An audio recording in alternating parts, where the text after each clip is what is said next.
takulandiraniso mpulogalamu ya Cruise 5. Tidayamba kucheza ndi olemekezeka a Simplex Chichola Banda, mwini wake wa Namuleli Farms ku Kasungu, amenenso ndi leader of opposition ku nyumba ya malamulo.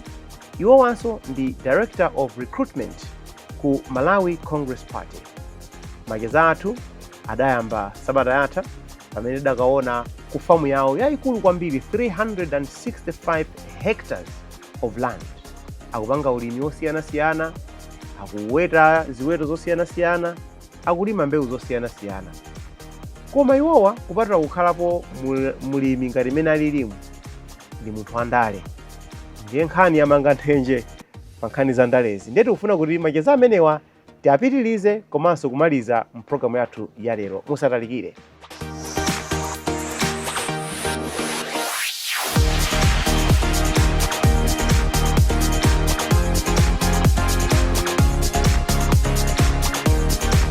Chimene amalawi ambiri angakambe ndi mmene mitengo inakwerera pansi pa ulamuliro wa Malawi Congress Party komanso inuyo muli nduna. Chimenecho amalawi sangayiwale, ndipo inuyo ndinu mboni kuti pa nthawi imene boma linali m'manja mwanu mitengo ya shuga inakwera koopsa kwambiri.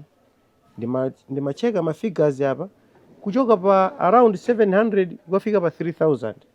Thumba la chimanga inu mukudziwa kuti linafika mpaka na pa 150,000. Ndi madera ena ukalipeza la 100,000 kuchita kuti njenjenje kuti ndiguliretu. Mtengo wa mafuta ngati pali nthawi imene mafuta anapenga ndi nthawi ya ulamuliro wanu kuchoka pa ma 1,000.8 ma 2,000 kukafika almost 6,000. Sopo weniweniyo 500.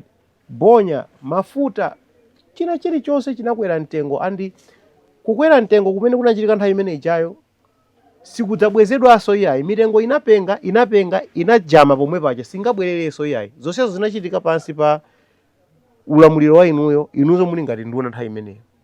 Mwina tikonze pamenepo kuti mukati mitengo sidzakweranso sidzatsikaso munayikweza kufika pa mulingo woti singatsikeso. Yes. Paka nakhala kuti tinayigwira bwezi wano mwina isanafike apapa, koma apapa mmene fetereza adafika pamene pacha adapengeratu basi panopo sangatsikeso. Shuga tikunkambayo mtengo udapenga udajama pomwepo kwatsala nkuti zingokwera kuntunda uko. Chabwino. Ndikuyankhani mokukonzani kuti imene munenayi in economics is speculative economic theory. Imene munthu akhoza ngodzuka leroli ndikuona kuti chakuti chafika pakuti pamene in reality sizili choncho. Ndeno ndingoyamba kunena kuti tidabwera mu nthawi yovuta kwambiri zimene mwina amalawi ambiri akuyenera kudziwa zimene zinapanga so affect ngakhale supply chain ya zinthu zambiri. Tikamakamba za nkhondo anthu mwina impact yake pano payamba kuiona chifukwa choti nkhondo ija tipangaso affect ma natural disasters. But coupled to this, mu nthawi imene ndimabwera ineyo pa 7 October 2023 nditasankhidwa kukhala Minister of Finance, ndinakapeza kuti IMF ija akambirana kale ndithu kwa nthawi yayitali agwirizananso ma conditions ena. One of the conditions yomwe inali yovuta kwambiri inali ya devaluation, imene inunso mukudziwa kuti the kwacha was devalued ndi about 44%, above 40%. That inali ndi bearing ku cost of living, but that was a necessary evil to be done at that particular time. Chifukwa if that wouldn't be done, sindikudziwa kuti Malawi kanakhala pati. Chifukwa nthawi imeneji tinachita savage economy and this country to the extent that inakhanga tachita reboot. Ndikufotokozerani mwachitsanzo mitengo ya mafuta ifeyo sitinkagwiritsira ntchito imene amati APM, automatic price mechanism. Imene ikadapangitsa kuti mitengo ipenge ngati imene yapengera pano. Ifeyo mukalionetsetsa mitengo ya mafuta mwina on average it was around 2,500. Immediately the new government adopted the APM, the automatic price mechanism strategy. It has gone more than double. from 2,500 or thereabout to around 5,000. It's almost 5,000 now, and it will be more. Why?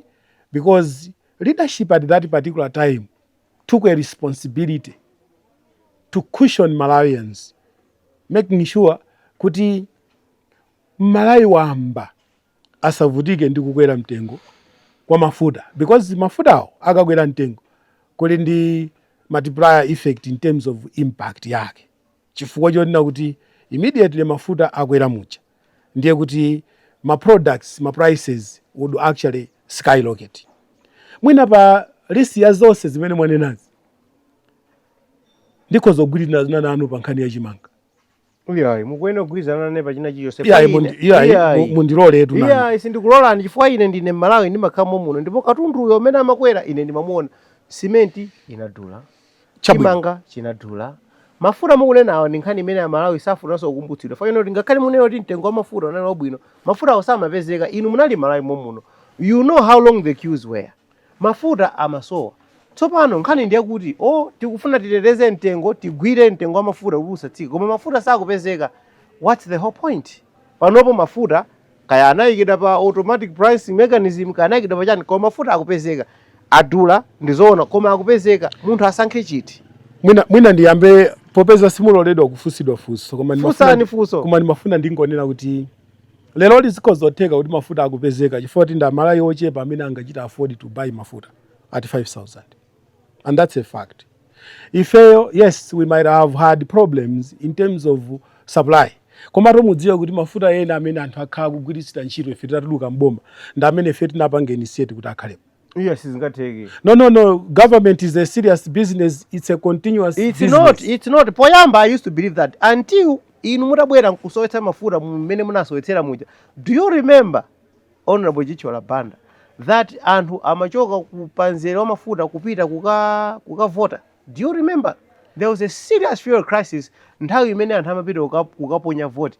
Now, immediately after that, boma nalalowa mafuta amapezeka, ndeti kanene kuti ayi ife na amene makosa zimezi inu mukadakonda kuti zikhale choncho. Kudziwa kuti kupatula kuti mwandipeza kufamu mukambira naso ndi munthu oti amapanga kondale nde kundale kuja ndizotheka anthu kusoyetsa zimene zija nkukapezeka immediately atalowa mboma chifukwa they have achieved what they wanted to achieve. Sizingatheke zimenezo, ndiye mphamvu ya boma ndiitiyo. Okay. Ngati munthu angapange zimenezo, boma lilipo, president alipo, nduna zake zilipo, madolo. The president and his entire executive has access to all the intelligence they want.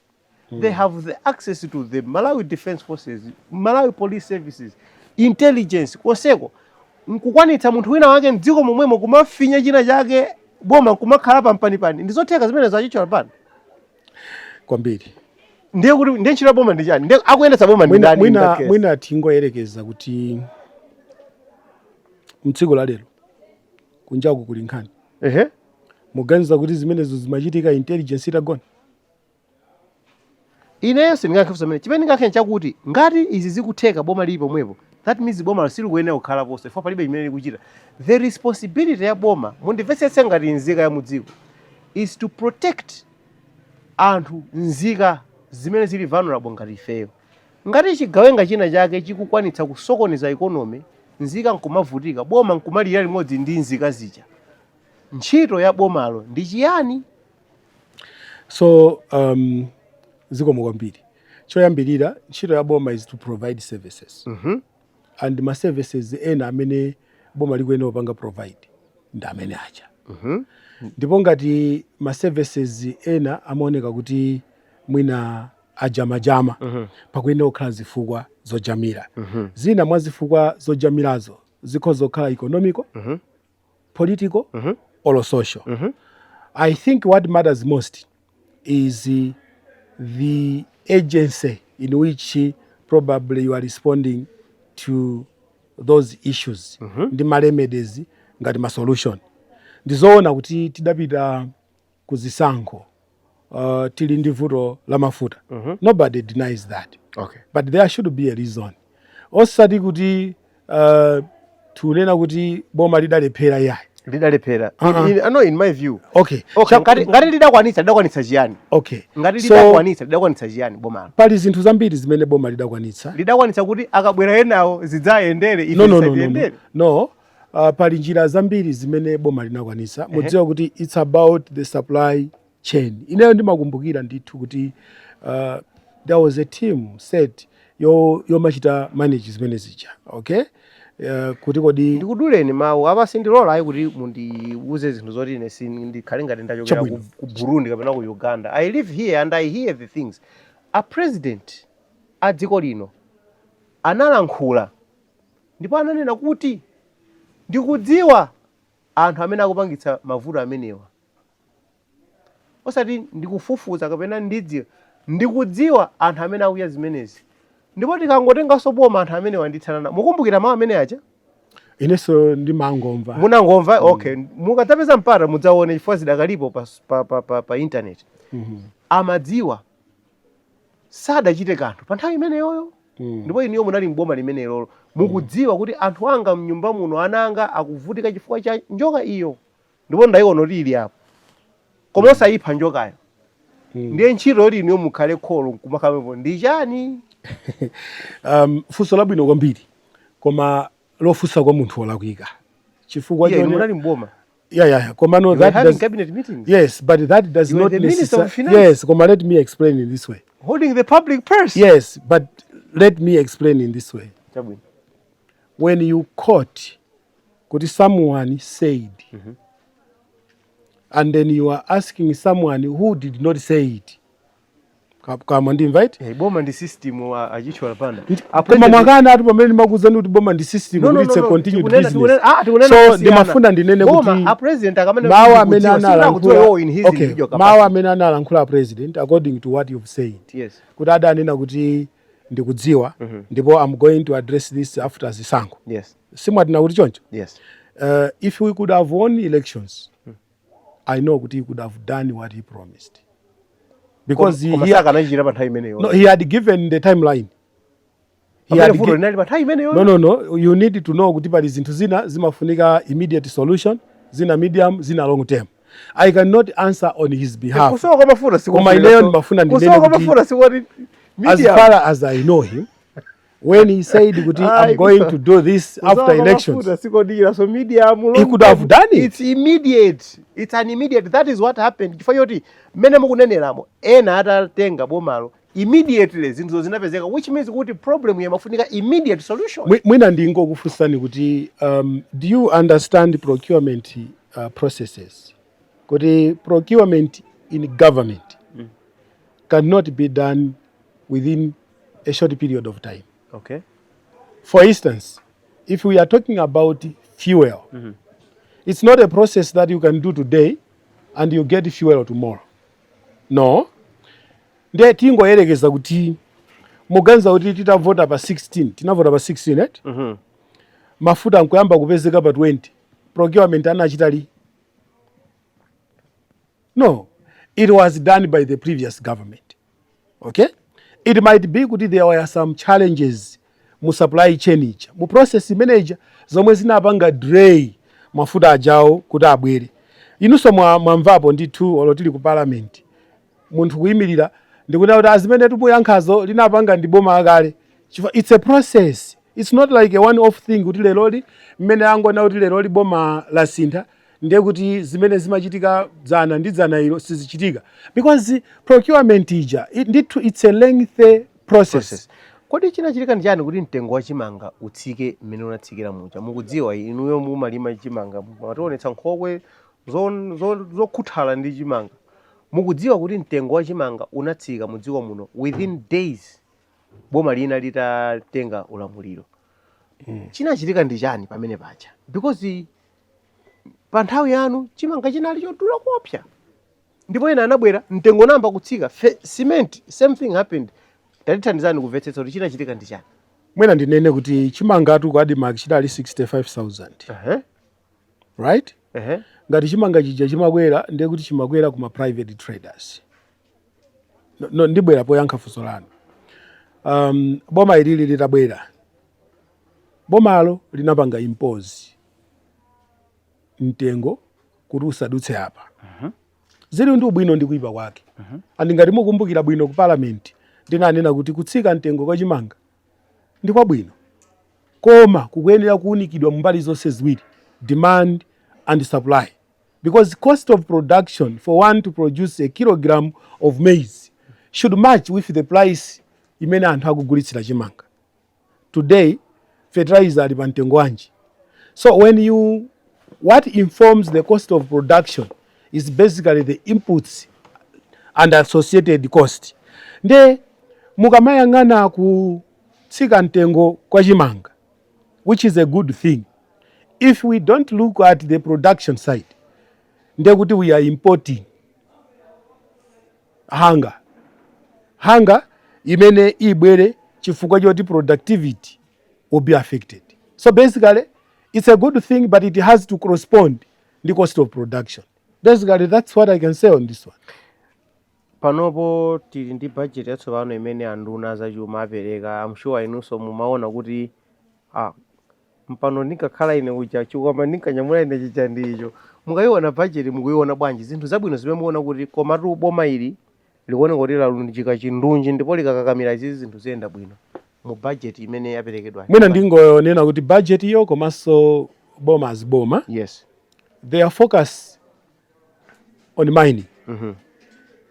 Ndi chimene chikhoza kupangitsa kuti dziko lino zinthu zisinthe chifukwa chonena kuti inu mukudziwa kuti anena kuti musatumize low minerals, tidzipanga process kuti konkuno. For that it's something chimene tikuganiza kuti Amalawi ambiri adzakondwera nacho. Koma tikayang'ana zinthu zambiri mu budget iyi, ngatinso momwe ndinanenera ku parliament, ndizopsinja Amalawi kuphatikiza bwinoyo. Punitive taxes, taxation imene yampanga munthu olo take home ija kukhala kakang'ono kwambiri kuposanso mmene kanalili. Or no any increment can compensate the taxation imposed. It's a challenge. Mukayang'ananso my issues okhudzana ndi promises, commitments vis-a-vis what is been put in budget muja, mupeza kuti kuli zinthu zambiri. Free secondary education, if you read through any dictionary and you get a definition of free, there is no any attachment attached to it. Free means free. Koma mukatengera mmene mwina boma likupangira, it's partial subsidy. Kuti general purpose fund, manable IDs ndi zina, leaving behind a very big portion ya boarding fees. So timanena kuti izizi zikhoza kupangitsa kuti Amalawi apitilire kupsinjika. Komanso ndiwona ngati sichilichonse chimene tikuyenera kumangomvera. Pali zinthu zina zimene as Malawians we can stand so firm and say this can work in Malawi, this cannot work in Malawi. Mathamangira zoyipa mwangotchulako chabwino chimodzi chokha, koma ndimaona ngati kuti muwunikiranso pa nkhani ya domestic borrowing, for example. Even so imene borrowing yakunja ngakhale yankati mwa dziko muno under chipani cha Malawi Congress Party inakwera kwambiri. Inflation ndimene nayo inakwera kwambiri. Zinthu zonse zindizoti panopo zikuoneka kuti anthu amene boma limene labwerali lazigwira mwamphamvu kunena kuti izizi zisapitirire ngati mene andi mukuyenera kuvomereza kuti zinthu zili choncho. Iniyo ndinu munthu wanzeru munayendetsako unduna umene ucha, ndipo looking at the figures ndikupa ndi mwina mukhoza kuvomereza. Mungavomereza kuti domestic borrowing pano ayipanga control, inflation pano ikutsika. Well, ndilibe empirical evidence ya how much they are borrowing now compared to how much we were borrowing. Koma chimene ndikudziwa ndichonena kuti they are heavily dependent on poor Malawians to finance almost everything through tax. Zimenezo ndikudziwa chifukwa ndaziona mbudget ndi ma announcements amene apanga. Kutsika kwa inflation is also very much related to the drop down ya price ya maize. Chifukwa chonena kuti Malawi's inflation is also largely food related. So immediately you have food prices going down, you expect inflation also to go down. That's a good work imene tikuona ngati kuti akupanga. Koma ndimafuna ndinene kuti pali zinthu zina zimene sizili za long term. Ndimafuna amalayi ndauze zomwe ndakhala ndikunena kuti globally you cannot develop a country using punitive taxation, but creating conducive environment for the private sector to thrive so that even ngati mutamali kutolera pang'ono koma kuchokera kwa ma investors ambiri collection yanu ikozokhala yokwanira kusiyana ndi kufuna kutolera zambiri zimene zikuchita suffocate production sizingayende. Amene ndi olemekezeka a Simplex Chichola Banda amene ndi mwini wake wa Namuleri Farms komanso ndi leader of opposition ku nyumba ya malamulo komanso ndi director of recruitment tsopano mu chipani cha Malawi Congress. Mkulu angani ntchito zokopa anthu kuti alowe ku chipani cha Malawi Congress atiuza kuti ntchito imeneyi ikuyenda bwanji padakali pano kukopa anthu kuti alowe ku chipani. Pano Malawi Congress Party inatuluka mboma. Inuyo mukaona chinapangitsa ndi chani kuti Malawi Congress Party iluze zisankho za pa 16 September 2025? Choyambirira nkuti anthu ambiri sana tivotere. Chifukwa chani sana kuvotereni anthu? Pakhoza kukhala zifukwa zambiri. Chifukwa choyamba ndikuti boma lilonse kuti liyikidwe mphamvu limatenga kwa Malawi. The powers to govern is driven from Malawians. Amene amakupatsani confidence ndi trust. Once they are displeased ndi zinthu zina amathaso kutenga mphamvu zija.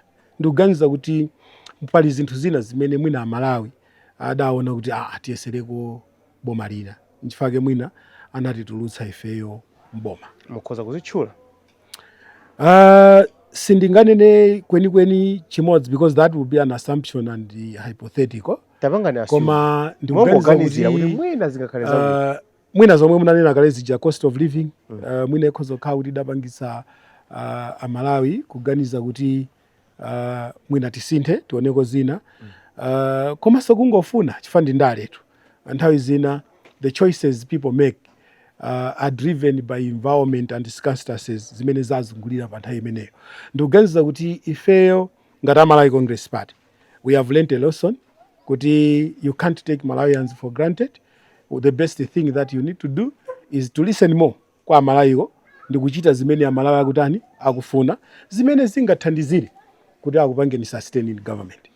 Magawo amene mukuona ngati a president anu Dr. Lazarus Chakwera analakwitsa amene anapangitsa kuti zinthu zifike zinafika apa ndi magawo ati amene mungaunikire kuti koma apa sizinakhale bwino? Mwina ndinene kuti kuluza kwa boma komanso chisankho kwa ifeyo is not attributed to one person. No, it's a collective loss. So sitinganene kuti kuluza kuja ndi chifukwa choti mwina president athu adakwitsa ichi. Anthu sanatikonde ifeyo ngati Malawi Congress Party at that particular time. And ineyo ndimakhulupirira kuti zikhozotheka kukhala ndi elongo candidate ndi kuwina zisankho chifukwa choti anthu akhulupirira system ya chipanicho. A president ali ndi mphamvu tikuyankhula pano ku Malawi yosankha nduna zosiyanasiyana ndipo olo inuyo akakuchotsani mati it's okay, the president has the prerogative to hire and fire, so it's okay, which means kuti a president anali ndi mphamvu yosankha cabinet yonse, minister ndi ma deputy yake anali ndi mphamvu zosankha anthu m'mayudindo osiyanasiyana ndipo anthu amene ajawo ndi team first 11 imene amapita nayo kuti tiyeni tisewere mpira.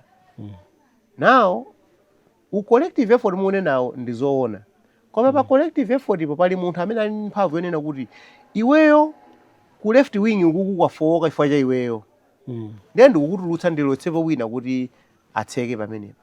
Iweyo defender wafowoka ndikukusintha. A president anali ndi mphamvu imeneyo yoma kusinthani anthu inuyo malingana ndi ma capabilities yanu ndi kufowoka kwanu ndi kuthekera kwanu. Ili mulibe ndemanga iliyonse pa mmeneyo anagwirira ntchito imeneyo yopanga field a strong winning team. So mukadzamuona munthu akunena kuti if I were ndiye kuti sali. Mhm. So the powers to appoint or disappoint cabinet is vested mwa president. Okay? A president when he sees deem fit at a particular time amapanga. Inenda unapo malishafu akupanga. Mene ndi malowa ukakhala minister of trade. Ndidalowa pa lishafu sinabwere koyambirira. Ngakhale nthawi imene ndimakakhala minister of finance nabwera sopa lishafu. Imene achichola sana ali malishafu amene.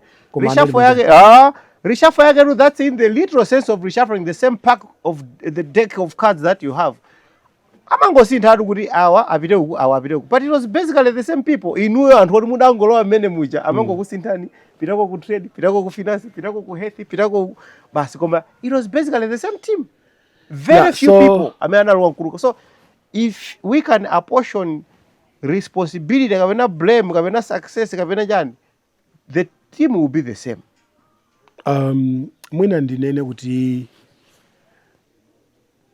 as a head of state, including the current head of state, okhala ndi ma advisors ambirimbiri,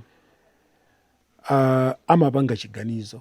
Akamapanga chiganizo chija, they look at competences, skills and ability ya munthu against the position, or otherwise. Now, iwo popatsidwa mphamvu ndi constitution amachita what he thinks is right at that particular time. Ndiye kundifunsa ineyo kuti ndayankhire, mwandika mawu mkamwa. Ajawabu ndeti mwandika mawu mkamwa. Chifukwa ine ndikuganiza zona kuti when I was appointed pa portfolio iliyonse, ndiye kuti I was reporting to the boss, kumachita submit ma reports, ndikumuonetsetsa kuti ntchito yangayo ikugwira bwino. Ndikugwira bwino.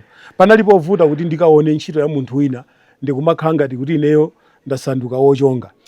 Pa malamulo a chipani chanu, oyendetsa chipani chanu constitution, ikuti chani pa za president wa Chakwera tikulankhula pano, kutengera kuti apita ndi chipani kuzisankho kawiri konse ndikhulupirira, koyamba sadapambane, kachiwiri adapambana. 2030 ku malamulo a chipani cha MCP chikuyenera kuchitika ndi chani kumbali ya utsogoleri wa chipanichi? So Malawi Congress Party as a party ili ndi the National Executive Committee. Ku National Executive Committee kuja kuli ma directorates ambirimbiri, one of which ndi aligo. Okay. Kumene Honorable Jefferson Kadzipatike is a director. Ndikuganiza kuti funso limene lili ndi la department imene iyi. Iwowo ndi amene akuzonena bwino kwambiri kuti constitution yathu imati chani. Koma ndimafuna ndingonena kuti inu simudziwa constitution ya ndifuna ndikuyankheni. Choyamba chifukwa ndiyankha, koma the rightful person amene akhoza kuyankhani ku directorate yawo ndi amenewo. Koma chifukwa choti mukundifunsanso ngati director of recruitment mwina kapena member wa Malawi Congress Party. Makamaka member tisatengereza udindo, koma member akwene mundilole kuti ndinene kuti mu 2024 mu August chipani cha Malawi Congress Party chidapita ku convention. Yes. Ku convention kuja chidasankha National Executive Committee. Adapatsa mandate ya 5 years. Imene ikupita mpaka 2029. Okay. Tukamba panopa is constitutionally and legally president of Malawi Congress Party.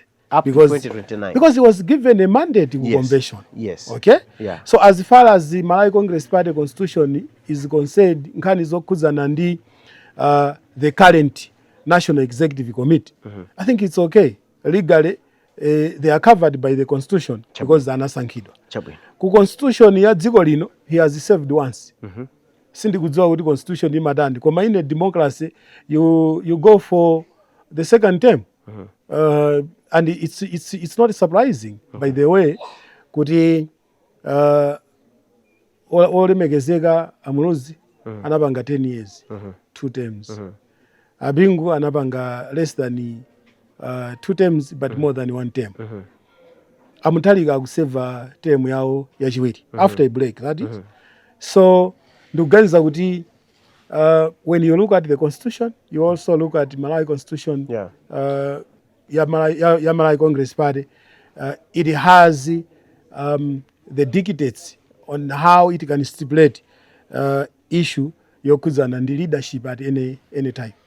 Kutengera kuti Achakwera anapambana chisankho ndipo anakhalako president, mwaona ulamuliro wawo, panopo mwatuluka muboma mukuona mmene zinthu zikuyendera ku chipani, ndinokhutira atanena kuti 2030 anthu akunena kuti bwanji tisinthe malamulo kuti iwowa atiyimirirebe ngati president. Kusintha malamulo achipani chanu tsopano chifukwa amene mwaneneramo mphamvu ali nayo up to 2029. Chisankho chili mu 2030. Kusenza 2029 mukuyenera mukakumanenso mukasankhe mtsogoleri amene akakutengeni kuzisankho. Pamkumano umenewo anthu anena kuti ife tikuona ngati tisinthe malamulo awa akhalebe mtsogoleri wathu ndipo tipite nawo kuzisankho. Inu mungankhepo kuti bwanji? So Malawi Congress Party simadalira kuti munthu mmodzi akuti chani, imadalira kuti gulu collectively kuti chani.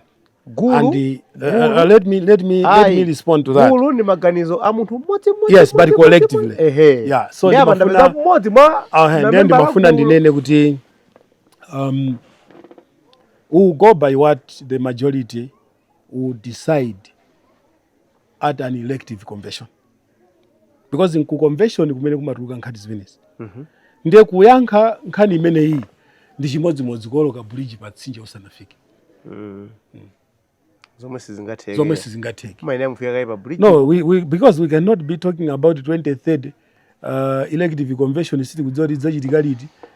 Ndiye kuti tiyamba kwayika anthu mawu mkamwa. Ndithandizeni kumvetsetsa pa nkhani imeneyi chifukwa ndikuona ngati kuti it lies at the core of umunthu wathu ifeyo ngati Amalawi. Pamakonda kukhala kachizolowezi koma funa kuti tisinthe zinthu zimene ife tomwe tinaziyika kuti zikhale choncho. Ngati nthawi timatha kunena kuti aya kwa kuti kumane 10 koloko anthu amabwera 10 past 10 half 10 ena mwina mmatu 11 koma pogwirizana tonse tinagwirizana 10 koloko ndipo aliyense 10 koloko amayidziwa kuti ndi iyi. Kachikhalidwe kameneka kanakhodzokera ku zinthu zina zambiri kufika poti ngakhale malamulo oyendetsera dziko pena timatha kuvomeza kuti lamulo lanena ichi koma ngati anthu tagwirizana kuti tichite ichi. Ndikuona ngati mkuona kwanga tsopano ndi chimodzi mwa zimene zikupangitsa kuti ngati dziko lisamapite patsogolo chifukwa choti we are always shifting the goalposts. Taonani inuyo apapa. Constitution ya Malawi Congress Party inalembedwa kalekale. Pali chifukwa chimene inalembedwa. Pali chifukwa chimene anayikira kuti izi zitere.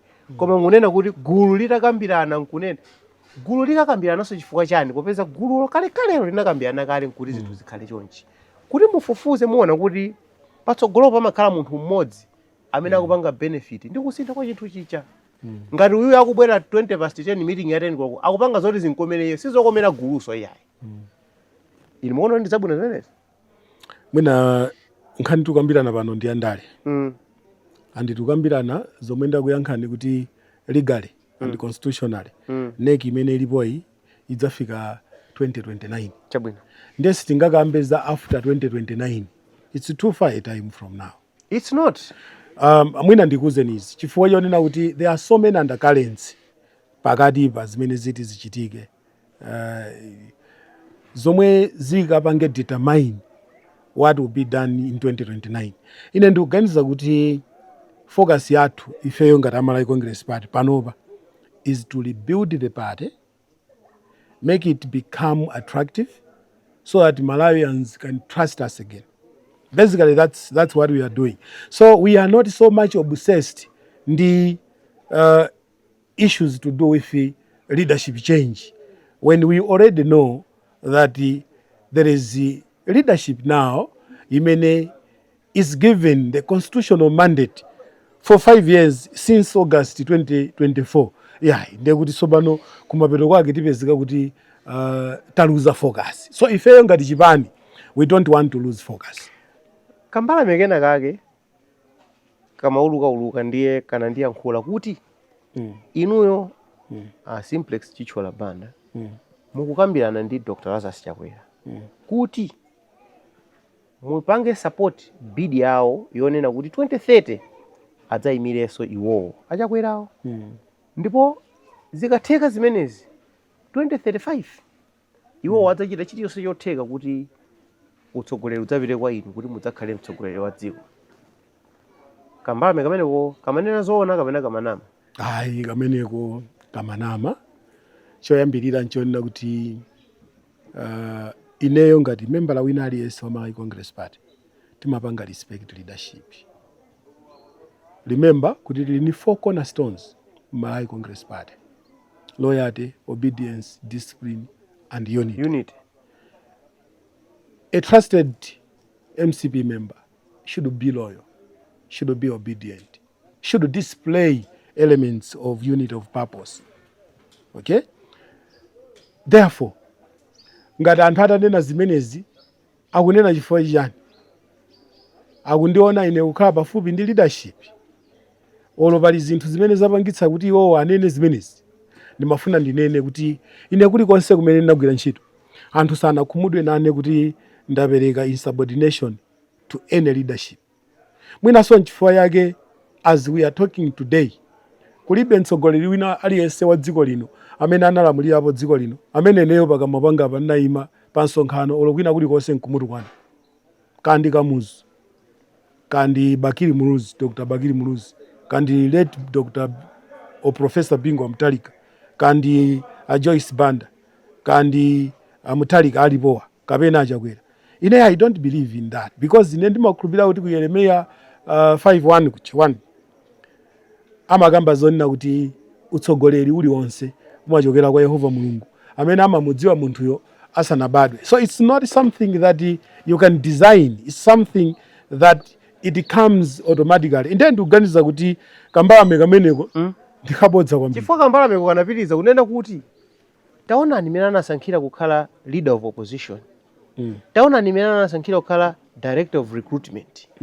Zikukhala ngati kuti akuwasendeza kufupi ndi chipani kuti tamuonani uyu, tamuonani uyu. Kamatero kuti kambalameko ndikabodza. Ndingonenapo kuti leadership ngati mmene imaneneramu imachokera kwa Yehova Mulungu, sumadzisankha. And ineyo ngati wopemphera ndimakhulupirira choncho. Pamakhala zinthu zambiri zimene anthu anganene, koma it will be so naive for me to comment on political fallacies, because ineyo ndimakhulupirira speaking from point of knowledge with empirical evidence. Convention imene achitika ku BICC pa 8 August 2024 choyamba idapanga endorse Dr. Lazarus Makape Chakwera kuti akhale mtsogoleri wa chipanicho. Paliwo amene apikisana nawo. The whole convention, the whole Malawi Congress Party, no single person said I will contest. Ku DPP, the same thing. Nobody contested. Ku UDF, the same thing. Nobody. Ku PP, no. Akulu. Chuchika chani ku Malawi kuno. Kodi ndekuti anthu mulibe ambition? Zimakhala bwanji tanditse kulani m'maso. This doesn't make sense. If it makes sense to you, it does. It doesn't make sense. You know it does. Ose kunena kuti ayine sinipikisana nawo, muzipani zonsezi. Yeah. How? Zimatheka bwanji zimenezi? So zimatengera kuti mtsogoleriyo akumukonda motani anthu. Akamamuona akuona kuti akhoza kuatengera kuti. Ndengati zipani zonsezi, the trend has been the same. Let's accept it. Ndimene zimayenera kukhali. I will grudgingly accept it, knowing unena kuti anthu amene tiwakakamiza maudindowa. Nanga patakhala kuti palibe munthu amene akufuna kupikisana nawo. It can't happen. No, it happened. That's why you are saying. No, it happened. So tingoyerekeza kuti. Sono mutanthauza anthu akafika poti matemu awo atha. Mudzata atapezeka so panthawi imeneyo.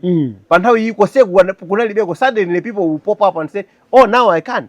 You have already talked about the precedents. Ineyo ndikuona ngati kuti chilipo chimene chimachitika chimene chipangitsa kuti anthu aziopa kupanga challenge ma incumbent president. So mwina it can't happen kuti nzipani zonsezi zitachitika nchipani chimodzi kapena ziwiri because oh okay. All the major political parties in Malawi, no contest. Ife tonse tavomereza tagwirizana. Anthu kumaphanirana usekretary general, publicity secretary, vice chonchi. Koma apokapo atose kuno akunonso ayi. It can't happen. It's unusual. It's strange. Yeah, komano mudziwe kuti politics doesn't pass through a linear line. There are dynamics in politics that determine what happens.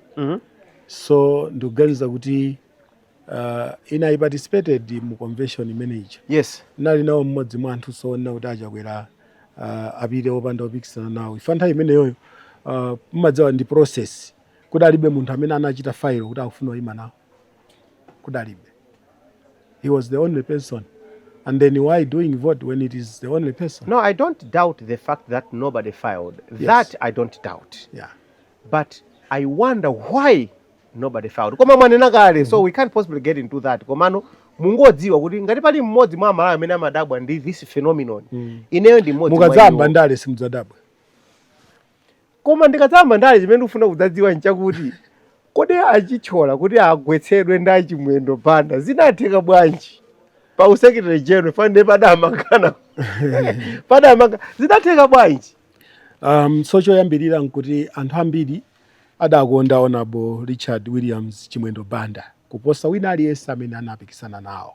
Ndipo atavotera tonsefe tinavomereza kuti secretary general wathu ndi amenewo. Ineyo nali munthu oyambirira kupita kwayimbira foni kwa chita congratulate komanso kukumana nawo ndikwauza kuti tapatsa overwhelming support. And since that time, as our secretary general, ndi munthu amene timamlemekeza kwambiri, timampanga support. Mwinaso ndingonena kuti he's been a long time friend to me, and more than a friend, he's actually a brother. Because anthu ena sadziwa kuti it's him who introduced me to politics. Izozo musu ngathayo kuti mukauze zimenezo pamaso. Chimene ufuna mutiuze nchakuti anthu amakhulupirira kuti chipani cha MCP kuti chigawikane ngati chipani, fracturing of the party, ni nthawi imene ichayo. Chifukwa anthu amakhulupirira kuti inuyo munali ndi support yayikulu kwambiri. Achimwendo Banda analinso ndi support yayikulu kwambiri.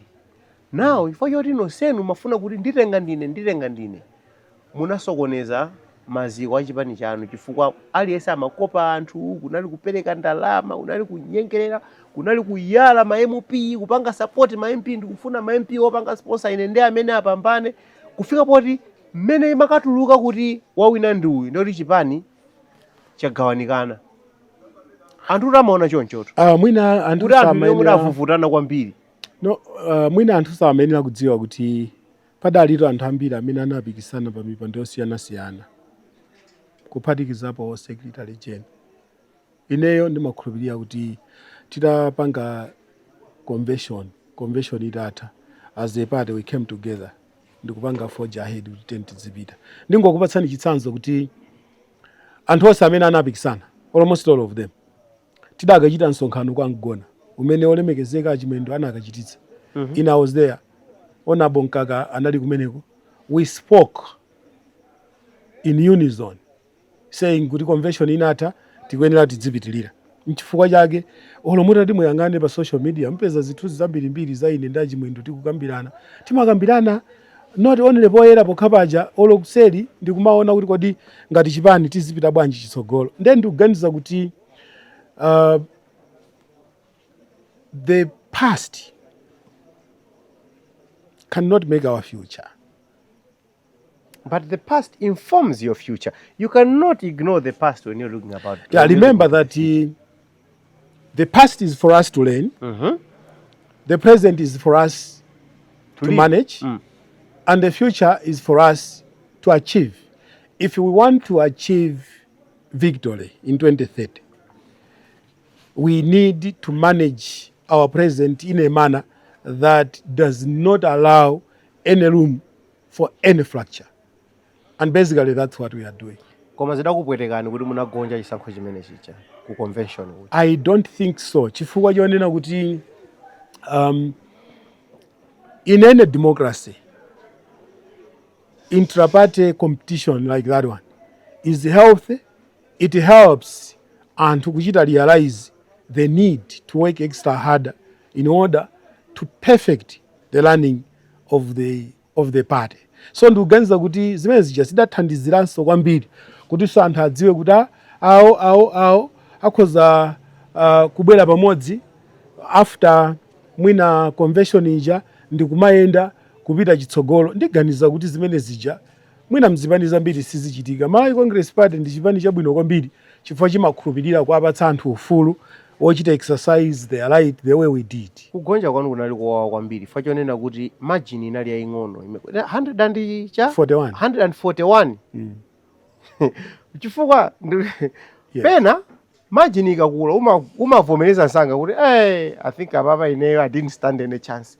Koma kakauti unandikana kwambiri mati sha mwina pali pene pake pamene sindakatsekule ndikanatsekula penepo ndikanakhala ndili. Loss is a loss.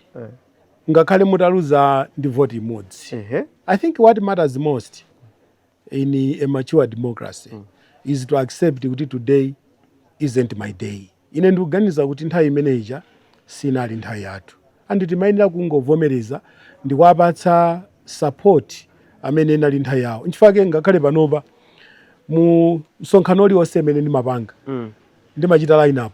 President Dr. Lazarus Makathi Chakwera, Vice President Godani Hala, the second one Maimia, Secretary General Richard Williams Chimwendo Banda nkumapita huko.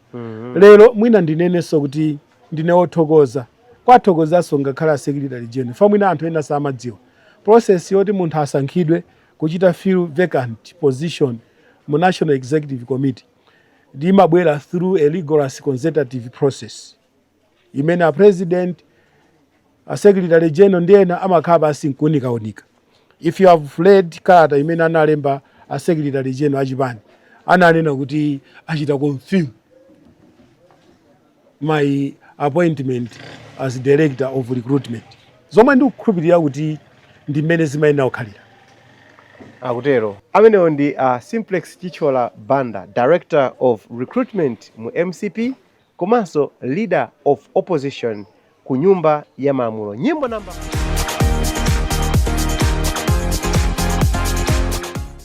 ino ndi Cruise 5 ndipo lero tili kuno kwa Linyangwa Lukwa Kasungu ndipo tikucheza ndi mkulu wa Namuleli Farms komanso iwowa ndi mtsogoleri wa zipani zotsutsa ku nyumba ya malamulo ndiponso ndi Director of Recruitment ku chipani cha Malawi Congress.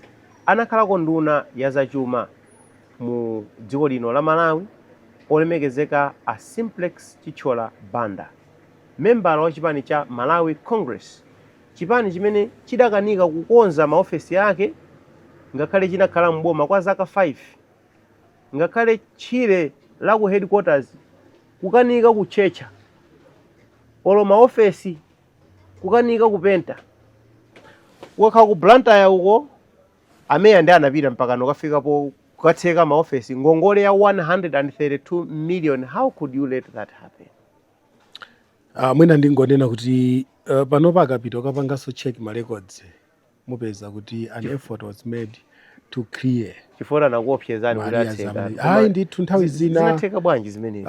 Nthawi zina mwina tinene kuti izizi ndi zimene zingapatsa Malawi chithuthuzi chonena kuti kukhala mboma sikutanthauza kuti muzipeza ma resources okayendetsera chipani mu njira yosalongosoka bwino. Ifeyo mundilole. Silukamba za njira yosalongosoka. Okay, mundilole. Sitati muluze njira yosalongosoka. Ngati koma olozolongosokazo. Okay, ngati Malawi Congress Party. Ndi chipani chokhacho mdziko muno chimene chili ndi ma structure across the country. Amene adamangidwa ndangwazi. Ndipo inu mukanika ku penta kapena kucheka. No. Olo kungokoza. Panopa mukapita ku headquarters. Mukapita ku headquarters mucha. Mukakuona si mmene kudalili kale. Ndi kuli habitable. Timakwanitsa kuli maofesi anthu akugwirako ntchito, timakwanitsa kupita ukachitako misonkhano, ndi malo ndithu. Koma ndikuganiza kuti mwina Amalawi akadakonda zinthu zina zikadachitika mosiyanira napo. Mutilole kuti ifeyo ngati eni chipani amene tikudziwa zofunika kuchitika ku ma structures athu aja. We are actually working around that and very soon people will see kuti ma offices athu aja ayamba ndithu kuoneka kuti ndi ma office. By the way, ndanena kuti chipani chokhacho chimene chili ndi infrastructure in this country. No, infrastructure imene we cannot credit it to the current leadership imene no, Malawi Congress Party is the same. Ayi ndikudziwa zimene zozo komano ngati mwana akanika kuchotsa denga la udzu limene abambo ake adamusiyira nyumba nkuikapo timalata at least sungamanene kuti ayi tosefe ndi pamodzi. Ayi, you as a son have failed to maintain the house that your father left you, and you as a party have failed to maintain the structures that your fathers left you. Inuyo mwachitenga chinthu mukupita nacho. Mwina ndingokufunsani kuti munayenera kuchikonza chinthu chiche chizioneka. Mwina Amalawi ndinuyo ndikufunsani. Atadzuka anthu akalewa akabwera ati mundilole. Mwina Amalawi ndinuyo ndikufunseni. Malamulo a city amakatolera maletsi pabwinja, a structure which is not in use. I don't think so.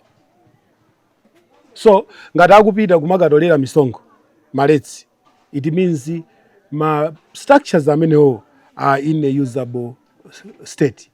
Koma ndikudziwa zimene mukutanthauza kuti chimene anthu anayembekezera ankayembekezera kuti chifukwa tili mboma angoona china chilichonse ku maofesi kuja chasintha chatani.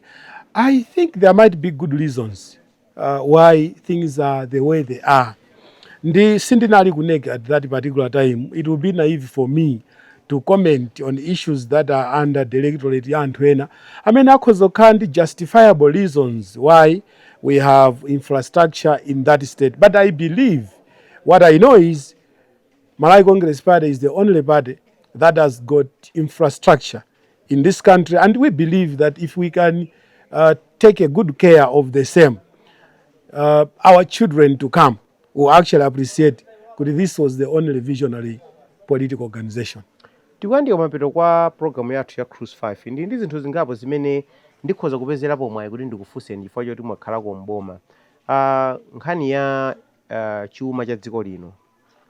Malawi anayimba nyimbo mpaka anatopa, anakuwa mpaka mawu anasasa. Anafika poti the average Malawi anavomereza kuti akuluakulu mwina tiye tivomereze kuti mwina ife Mulungu anatilenga kuti tidzakhale chitsanzo cha maiko ena kuti kodi munthu akatozunzika kwambiri amaoneka bwanji. Iniyo mwakhalapo Minister of Trade, mwakhalapo Minister of Finance, mwakhala mdziko muno nthawi yayitali, mwachita ulimi kuno, mwationetsa zimene mukuchita. Chimativuta ndi chani? Why is it that as we are talking, Malawi kumakhalabe surviving on less than $1 a day? Iniyo kunoko mukwanitsa kumalima ng'ombe, taona ng'ombe nkaka kumachira zikuyenda nkaka ukuchucha kuti ng'ombe yetu iyi, mbuzi, chimanga zambirimbiri. Koma Amalawi akukhala mu mphawi uja wadzaoneni. Iniyo muno pamene pamavutira ndi patipo. Pali zinthu zambiri, ina ndi change of mindset. Ngati dziko komanso ma individuals, muona kuti we are still dependent on subsistence farming. Yomwe their production is just for consumption. I think we need to move to a level where we can commercialize each and every activity and do it at a scale that can actually earn us domestically but also externally. Ma programs tikamapanga ngati boma amayenera kukhala deliberate programs that would empower anthu kuti achoke level iyi afike level iyi. Ndikuganiza kuti Amalawi ambiri ali ndi ability kuthekera ndithu kuti akhoza kusintha from level imene ali to level ina. Komanso ndimafunanso ndipemphe kwa Malawi kuti ndimakonda kupanga draw line, dream, action and then product or result. We needed to live or to move from just mere dreaming, act on our dream so that our action can give us a product or result. Okay? Kuti maganizo amene munthu angakhale nawo ngati maganizo akaphika nkugwirapo ntchito pa maganizo akhoza kutulutsa chinthu chimene tikhoza kuchiona ndi maso. And dream imeneyo anthu amakonda kuti vision. Iniyo muonapo kufika malo ena mati koma munthu mwini wake anali ndi vision. It means chisanafike pa kukhala chooneka ndi maso ndeti amachiganizira kuti chidzioneka choncho ndi anachita act, and then the result of that action ndi chimene niyo mukutanicho mukuona. So mukamatengera mwina maiko anzathu pa Zambia pomwepa adali pansi pa ife. Yes. Tanzania anali pansi pa ife. Yes. Ifeyo kuti tinafikaponso ngati amalawi uchita donate ngakhale ku Korea zinali zotheka zimenezi, koma ndikuganiza kuti pakatipa anthu sindikudziwa kuti chatichitikira nchani, koma zafika pa size imene anthu amakhulupirira kuti kungokhala chinthu chinake chikhozo chitika osachitapo kanthu.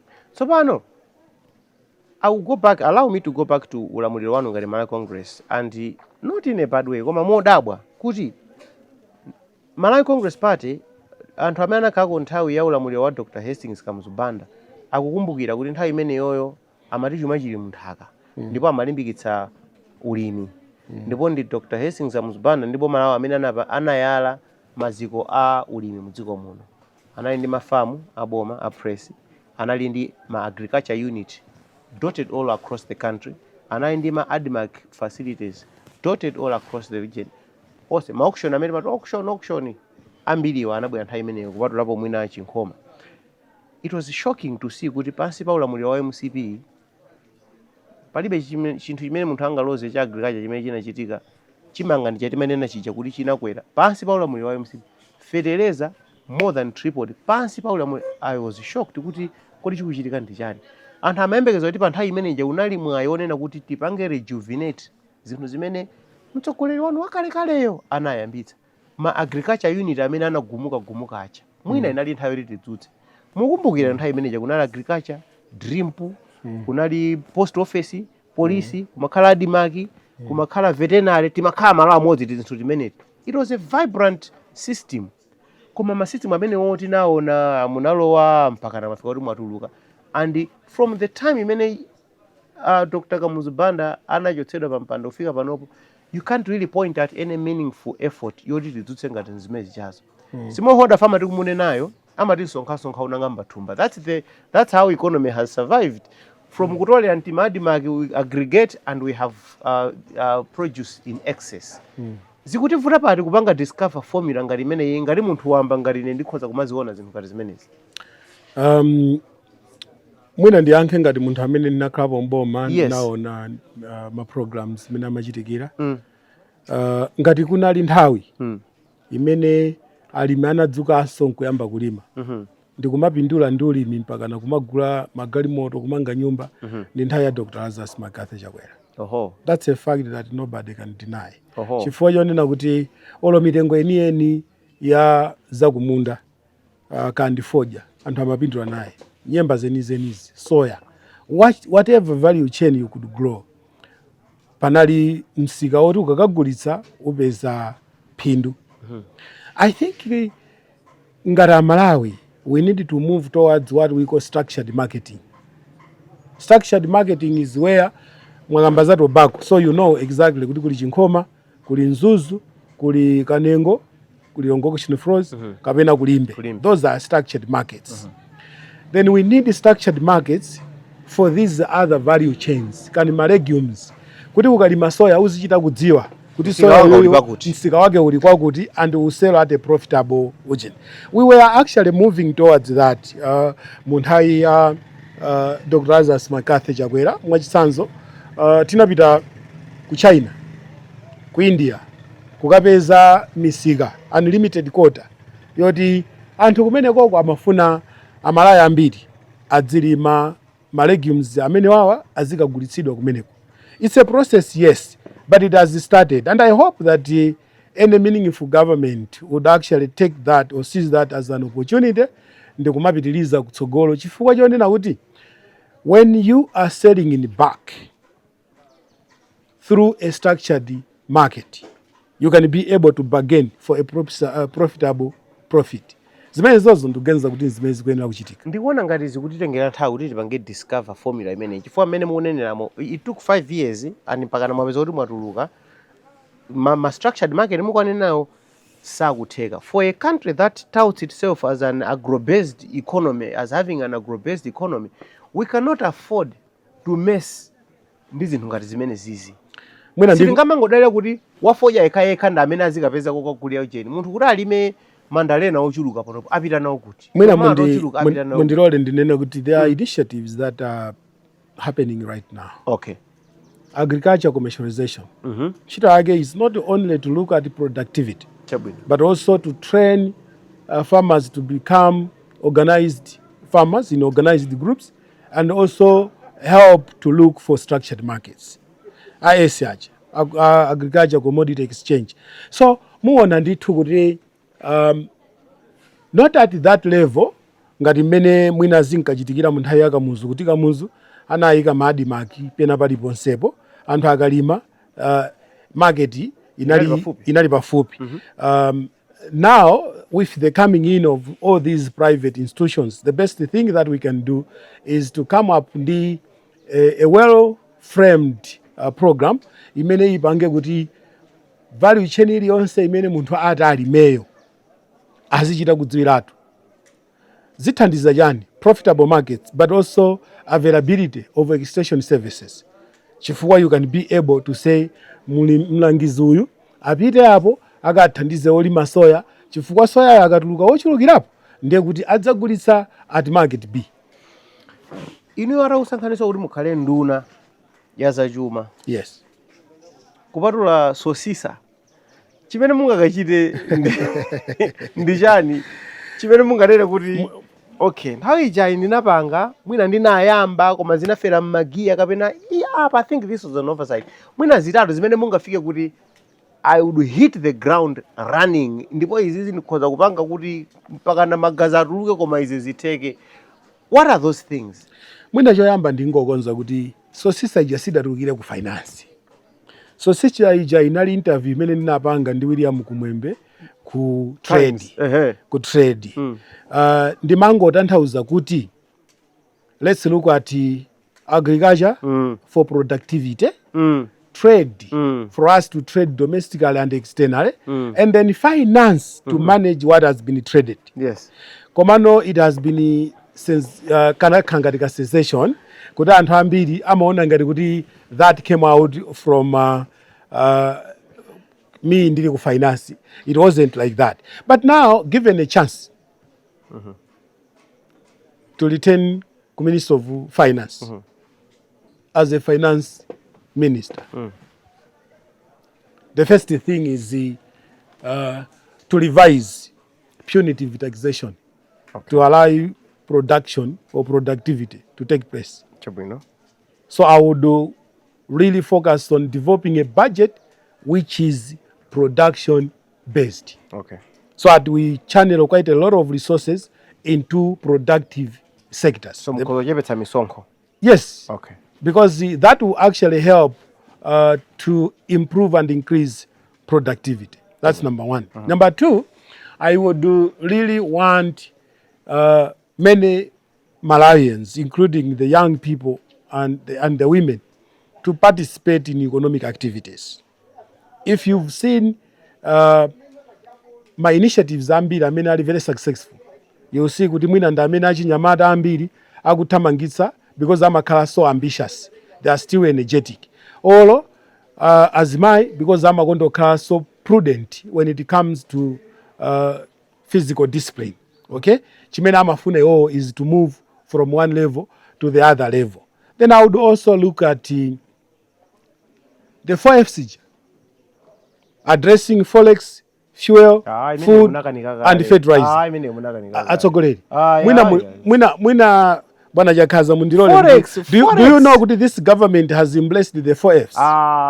Mwina yo ndamene azikwanitse. Koma forex inali kuti nthawi yanu. Do you know kuti nthawi yanu ndi imene tinavomereza kuti ku Malawi kuno forex kulibe?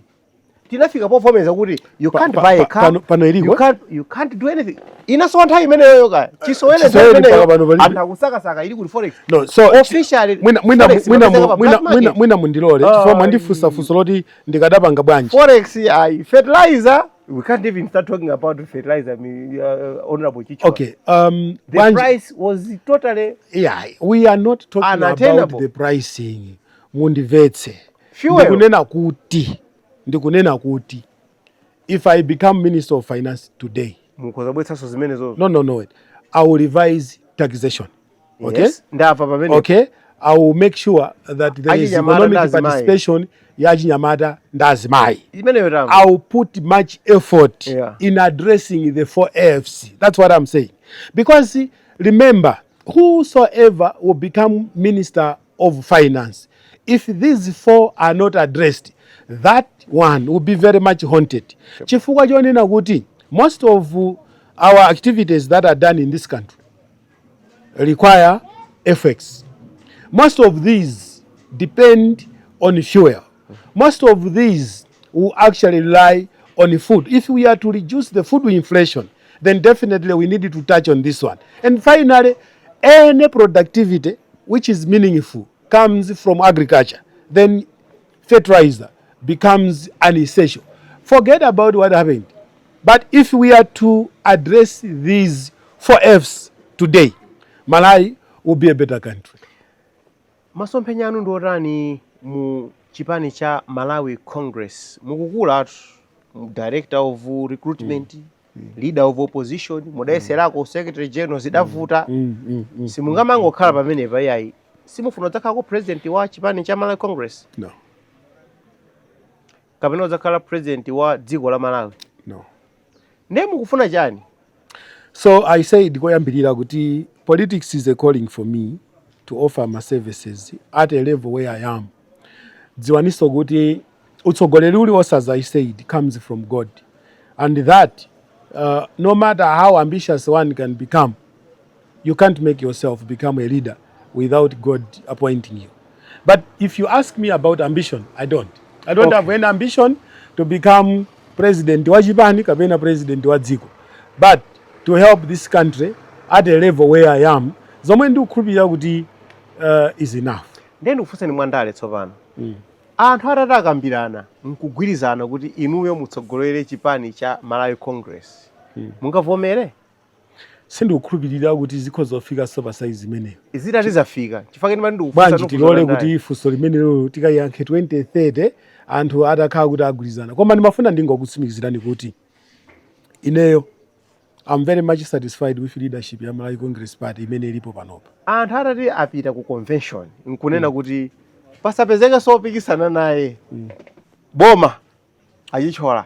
Mwina tengani chinthu chimuyendetse. Mwina mmene akudziwa the due process ya convention. Yeah, convention yanu ichanamba. No, wait. Convention yanu.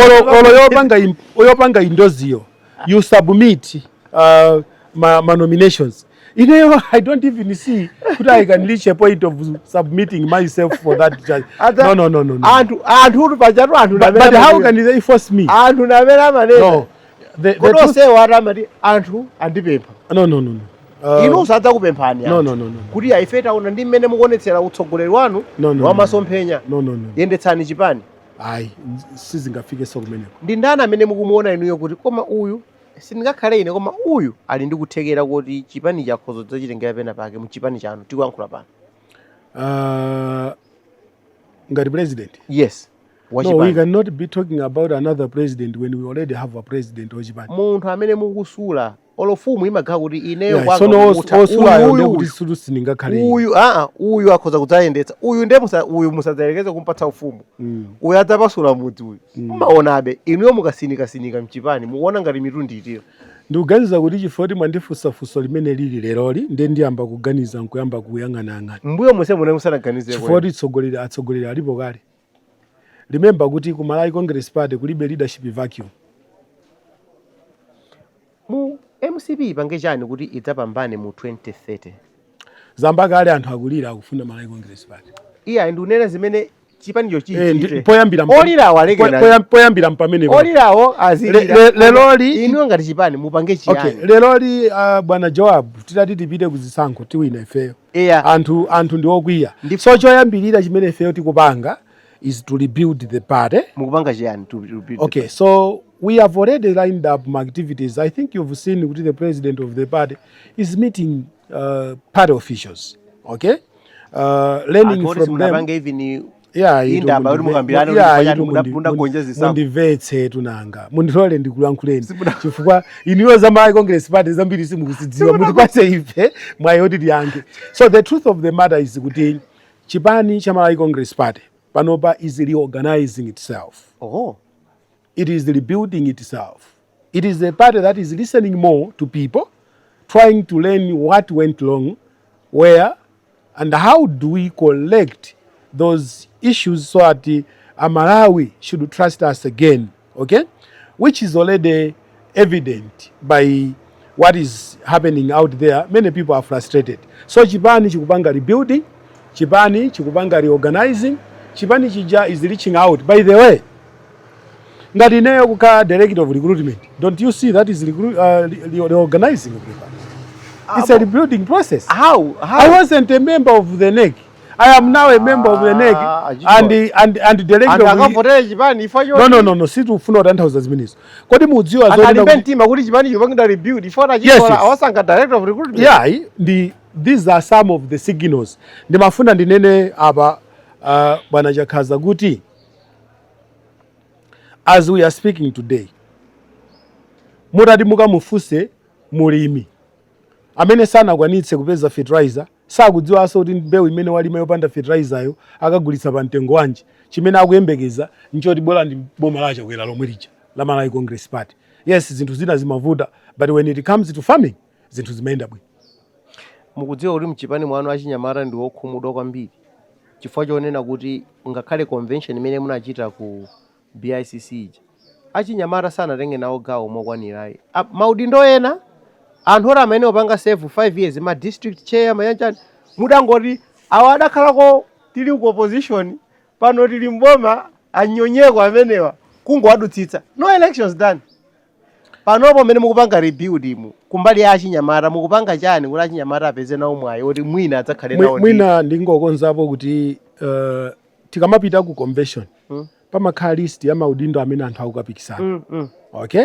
Maudindo onse amene anayika kuti anthu akapikisana adapikisana. Right? And leroli Stephen Baba Malondera ndi director of youth amene anasankhidwa ku convention ndi Nyamata. Nyamata wake osati wamasewera, very energetic, intelligent and well focused. Okay? Amene ndiyo zotsatira zake mwachita kuona kale kunjaku. Chiro imene akugwira. Yes. Ndikuganiza zona kuti achinyamata ambiri akutenga nawo mbali. Tilinso ndi anyamata ambiri ma university wings ambiri amene they participate. They also participated ngakhale ku convention kuja. Malawi Congress Party is very rich in terms of human capital. Anyamata alipo. Ndipo anyamata amene wawa ndi amene adzuka kuti Malawi Congress Party should reclaim its victory in 2030. Nkhani imene yamanga nthenje kumalawi wankhula pano ndi ya kugulitsidwa kwa hotelo ya Amaryllis. Ndikupeni mukuyitsata nkhani imeneyo. Itakafufuzidwa nkhani imeneyo ikuoneka kuti ndalama zimene akugwira ntchito ya pension zinagwiritsidwa ntchito kugula hotelo pa mtengo wodabwitsa kwambiri 128.6 billion Malawi kwacha. Ndi nkhani yoti ili nkamwa kafukufuku adakachitika ndipo zina zamba kale kutumphuka. Zina zooneka kuti zikhodzokeranso ku chipani chanu chifukwa mayina ena amene akutchulidwa ndi a boma limene lapitali, mayina ena amene akutchulidwa ndi a boma limene lili panoli. Woni kuti chinthu chimene chatangadzira maboma onse awiri. Komano inuyo ngati mtsogoleri mukuona ngati chimene chikuyenera kuchitika ndi chani? Because already people are talking about what needs to happen next. Anthu ena akuti bwanja anthu ena atangochotsedweratu ntchito. Anthu ena akuti iyayi bwanja anthu amene wapangidwe suspend kuti kafukufuku achitike bwino. Ena akuti anthu osanapezeke olakwa mukuthamangira kuwachotsa chifukwa chani? Tidikilire timalize ujeni. Sindidzoti inuyo mungawunikirepo motani pa nkhani imeneyi. Choyamba nkulakwa kutenga ndalama za pension za anthu amene anagwirira ntchito kwa zaka zambiri, ena sayiwo sanachita access pension yawo ndikukagula business imene mukuchita kudziwa kuti singapange phindu kumene koko nkulakwa. Kachiwiri process yo mukayimvetsera mmene tikumamvera akamapanga public inquiry, it's purely criminal enterprise. imene mwina anthu sanatsogoze kwenikweni zanu ake ndalamawo, amatsogoza ma interest awo.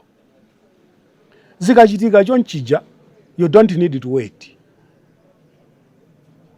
Leadership of this country, and the president in particular, should simply fire people. Fire them, because the responsibility and the mandate to fire and hire ili m'manja mwa president. Akapanga fire ngati process yoita kachita clear, they can be hired. There is nothing wrong on that. So koma ndikuganiza kuti to show seriousness, amafunika anthu achotsedwe ku ntchito pene paja. So you would advise the president to fire? To fire, yes. Koma president anu simunalangizeko zimenezi yayi, because your president never fired anyone. Akuti alibe nkhani za amelelizi ngati za 128 billion zatuluka zitubana. Kunalibe nkhani yoti ikanapanga warrant the firing of someone. Aliko anthu amene a president adawachita fire zinthu zina zitakhudza. Bana tikambeza tsiku la lero.